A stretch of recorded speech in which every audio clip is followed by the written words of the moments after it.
So by a show of hands, how many people here have heard of the ultra deep field experiment by the Hubble telescope? Okay, very few. Okay, well, strap in, because I'm glad I get to tell you about this. What happened some years ago was that NASA had completed a low-resolution map of the night sky, and they decided that they wanted to go deeper. So they picked a little tiny patch of space, a patch of space that's about the size of a pencil tip at arm's length. And it was black. There was nothing there.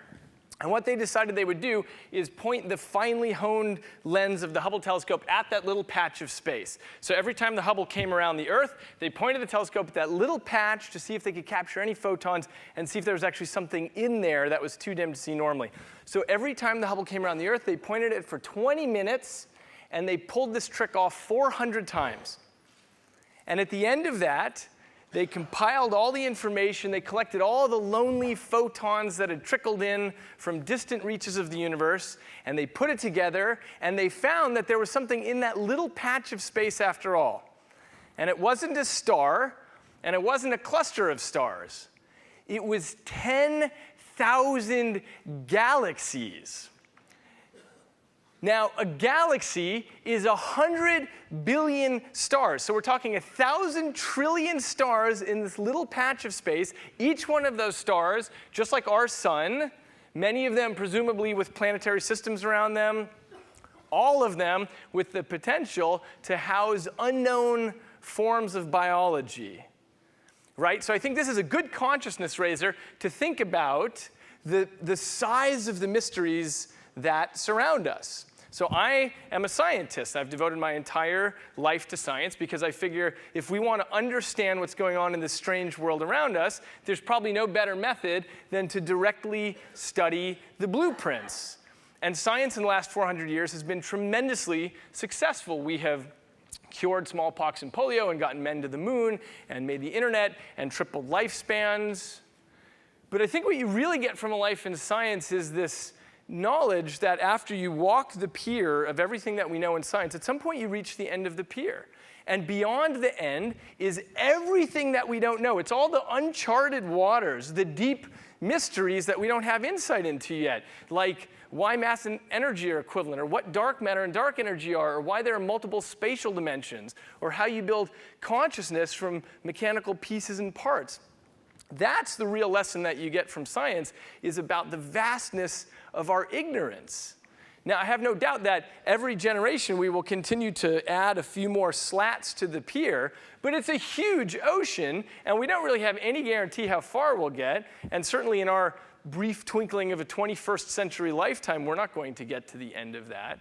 And so the lesson that you get from science is that what we know is so vastly outstripped by what we don't know. So given that situation, I have been interested in what has happened this last decade with the books by the neo-atheists. And these books are some of my favorite books, and they're very important and insightful books. But what's been interesting to me is the public reaction to them, because what they have led to, as far as I can see, is something of a misconception widely that scientists don't have the capacity to gamble beyond the available data. And that scientists are acting as though we've got it all figured out. We understand it, F equals ma, E equals mc squared. We can put it in equations, or if we can't yet, then we're pretty close, and it should suffice to capture a description of the whole cosmos. I think that's actually not a very good description of how science actually operates. Ben's right when he said that science is about disproving other people's hypotheses, but it's about so much more than that. Science is really about this creativity of making up new hypotheses. And there's part of the scientific temperament is this tolerance for holding multiple hypotheses in mind at the same time. Now, what we actually do is we make up new stories in the laboratory every day, and then we go and we seek evidence. We gather evidence to weigh in favor of some stories over others. But it's often the case that some questions are too far out right now. They're beyond the toolbox of science, and as a result, we're unable to gather evidence for them. And in that situation, it's okay. Science is comfortable holding multiple hypotheses on the table. That ambiguity is accepted as part of the relationship we have with Mother Nature. It's part of the vast mysteries around us. We have to have that ambiguity. So I don't pretend like we've got it all figured out. And as a result, I have felt sometimes that perhaps we know too little to commit to a position of strict atheism.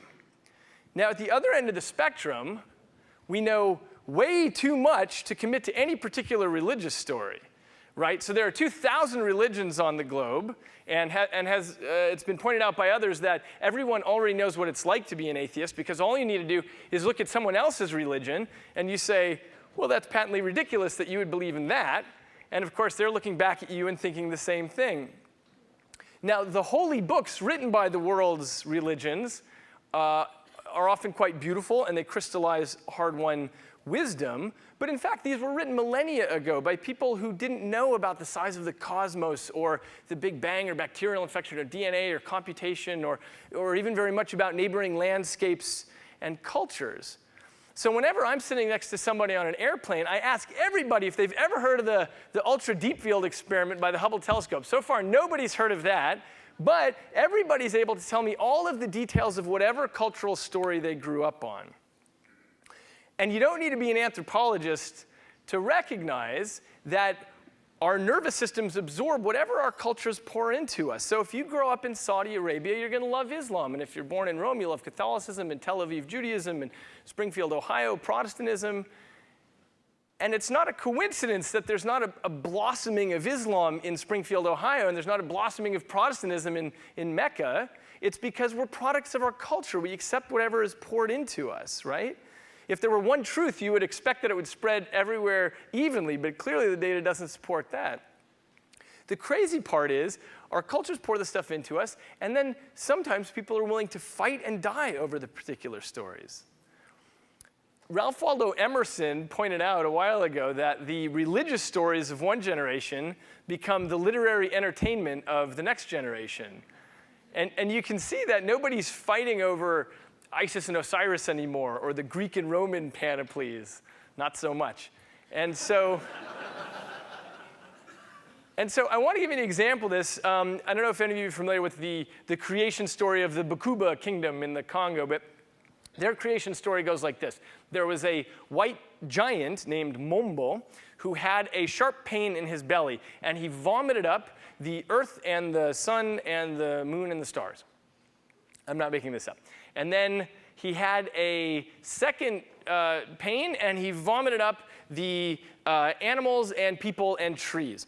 And included in that second ejection was, and I quote, the leopard, the anvil, the eagle, woman, the monkey fumu, firmament, medicine, man, and lightning. Now, if you find the creation story of the Bakuba an unlikely explanation for how we got here, just keep in mind that if you were Bakuba, you would find equally bizarre the Western story of the naked couple and the talking reptile and the prohibited produce.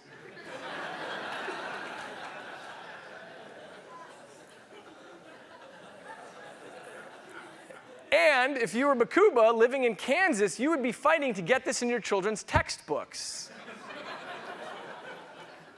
Now, I'm not suggesting that the Bakuba story is wrong or the Adam and Eve story are wrong because there are competing stories. I'm suggesting they're wrong because all the available evidence we can gather weighs against them. So, for example, the biblical story suggests that the Earth is 6,000 years old. Our best science tells us that it's 4.5 billion years old. So that means the biblical account has to somehow explain how the Japanese were making pottery 4,000 years before the Earth existed. So for my money, this puts me somewhere in the middle. I have felt for a long time that we know too little to commit to strict atheism, and we know far too much to commit to a particular religious story. So what has surprised me is the amount of certainty that I find out there. So when you walk into a bookstore, what you find are the books by the neo-atheists and the books by the fundamentally religious, and they argue with each other, and they polarize each other, and they're spending all of their energies on that. And it has felt to me for a while like maybe there should be another voice here, because that seems too limited for a modern discussion. Because if you think about the space of possibilities, right? So take the whole Judeo-Christian Islamic tradition, that's one point in the possibility space. Take the Eastern religions, that's another point. Take the idea that we're mechanical pieces and parts and we shut off when we die, that's another point. We were planted here by space aliens, take another point, right? When you start populating the space, what you realize is there are vast landscapes in between of possibilities, and all of these points are infinitesimally unlikely, right? But together they add up to this possibility space, and I feel like there's not really enough discussion about that space. Instead, the whole discussion has been limited to what I consider perhaps a false dichotomy, this God versus no God, and that's where the conversation has ended. Now, some people in the middle position, sometimes people use the term agnostic. I don't use that term because the way I see it used, it typically is used as a weak term. Often when people say they're agnostic, what they mean is, I'm not sure whether the guy with the beard on the cloud exists or doesn't exist, right?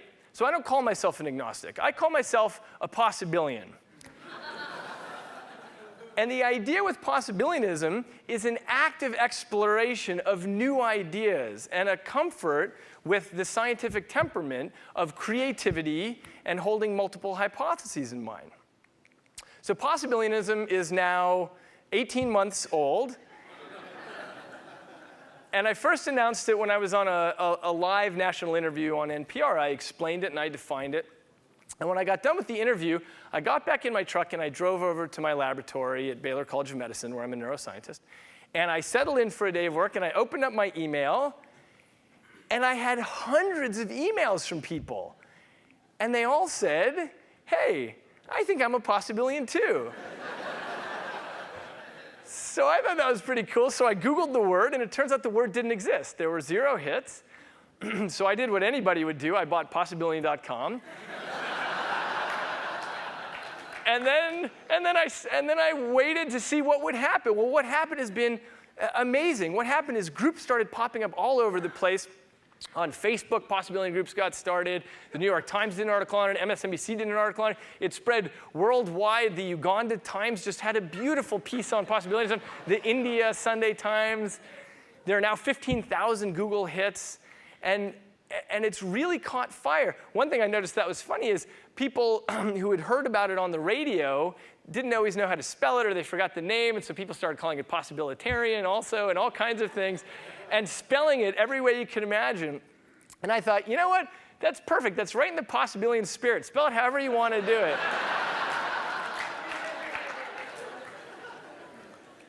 But the question I started wondering about is why? What is the reason that this movement is catching on, given that it's a very strange movement in that we don't subscribe to anything?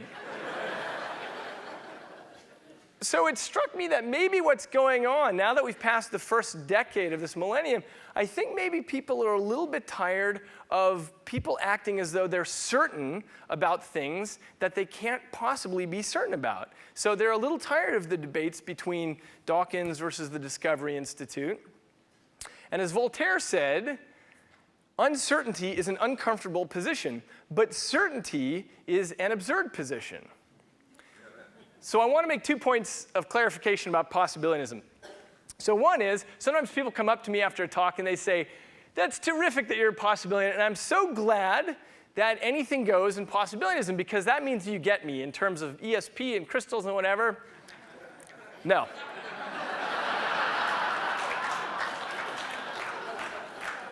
Possibilianism is not anything goes. It's anything goes at first. And then we import the tools of science to rule out parts of the possibility space. So it would be terrific if ESP existed. We would all love that. But to the extent that we can measure things now, we cannot find any evidence to support it. And so the idea is you import the tools to sculpt, to structure the possibility space. You can rule out whole areas. And the interesting part of possibilianism really picks up where the toolbox of science leaves out. It's where we no longer have the tools to address it, and we have to understand the space of possibilities. That's where it's really important. And the reason it is so important to keep that open-mindedness about all the parts we don't know is because we know for certain about the magnitude of things that we don't know.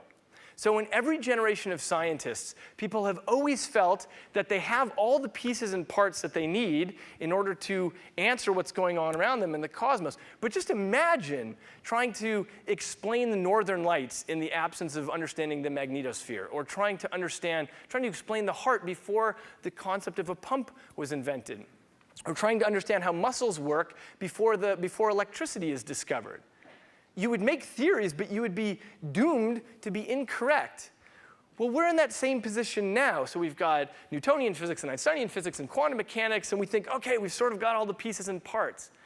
But on the one hand, there's all the unknown unknowns, all the stuff we don't even know we don't know. But what I want to emphasize is all the stuff that we know for sure we don't know.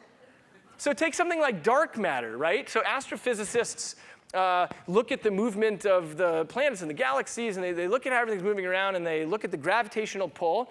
And what they realize is something's missing. There's something out there that we can't quite see or smell or touch, but it must be there to make the equations work out, to make the movements in the cosmos explain. And so we're going to call this a fudge factor, and we're going to call it dark matter. And the idea is that dark matter is the thing that we don't exactly know what it is, but we require it to make the equations work out. Okay.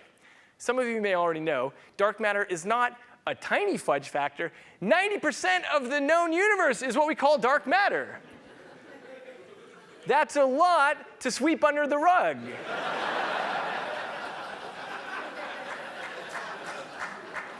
Okay, and this is what I study. I go in the lab every day and study the human brain. This is the most complicated device we have ever found in the universe. It's essentially an alien kind of computational material. And it is so dense in its connectivity that if you were to take a cubic millimeter of brain tissue, there are more connections in there than there are stars in the Milky Way galaxy. So this is incredibly complex. And yet somehow this wet mechanical network system here is you. It's all your hopes and dreams and aspirations. Right? Somehow that's you. If you were to lose a little part of your pinky, you wouldn't be any different. But if you lose an equivalently sized piece of neural tissue, that completely changes your conscious state, right? Well, the problem is we don't know how to take mechanical pieces and parts and build private subjective experience out of that. Imagine that I give you 1 trillion Tinker Toys, and I said, okay, hook it up. So this is a lever, and this touches that, and that causes that, and so on. At what point do you add one more Tinker Toy, and then you say, it's experiencing the taste of feta cheese now? Right? That's the problem. We don't know. We don't have any way to take our equations and say, okay, we'll just carry the two and do a triple integral, and then that's feta cheese, or that's the redness of red, or the qualia of pain, or something. We don't. Not only do we not have a theory of how the brain works, we don't even know what such a theory would look like. Okay, so all of this calls for a bit of intellectual humility. Now, I was giving this talk recently, and somebody came up to me afterwards and said, hey, Dr. Eagleman, good job on the talk. He said, you know what? I think you should become a politician because you're unwilling to commit to anything. And he said to me, why don't you just cowboy up and commit to something? So I thought about that. So in Texas, where I come from, we have this lovely expression, to cowboy up. And what it means is to firmly commit to a decision. And we really value this trait in people. We like people who can firmly commit to a decision. So if you're trying to decide, should I take the cattle out in the rain, or should I marry this woman, or should I sell the ranch, we like people who can make a really firm decision. But what I'm going to suggest is that there are some domains where it's appropriate to cowboy up, and there are some domains where it's not so appropriate. So would you stop a guy on a ranch and say, tell me, if you think there are extraterrestrial civilizations, do you care what his opinion is? Would you value it more than, say, an astrobiologist? And if you wouldn't ask him about extraterrestrial civilizations, that suggests that there are some domains in which it is not appropriate to commit and act like you know the answer in the absence of having good evidence. So the next time someone says to you to cowboy up and commit to a decision, I suggest that you tell them, no, I would rather geek out. And the idea of geeking out is having a creativity for new narratives and a comfort level with holding multiple possibilities in mind. And you should feel free to cite the gospel of science, the most important 3 words that science ever gave to humankind. So my message to you is this. when you leave here and you go back out into this strange world, try to seek comfort with having multiple narratives and uncertainty. And this is not just a plea for simple open-mindedness, but for an active exploration of new ideas. I think this is important for our education, for our legislation, for perhaps the future of our warfare. So when you leave Pop Tech full of ideas, go back and look around the strange world you're in and see if you can live a life that is free from dogma and full of awe and wonder, and see if you can celebrate possibility and praise uncertainty. Thank you very much.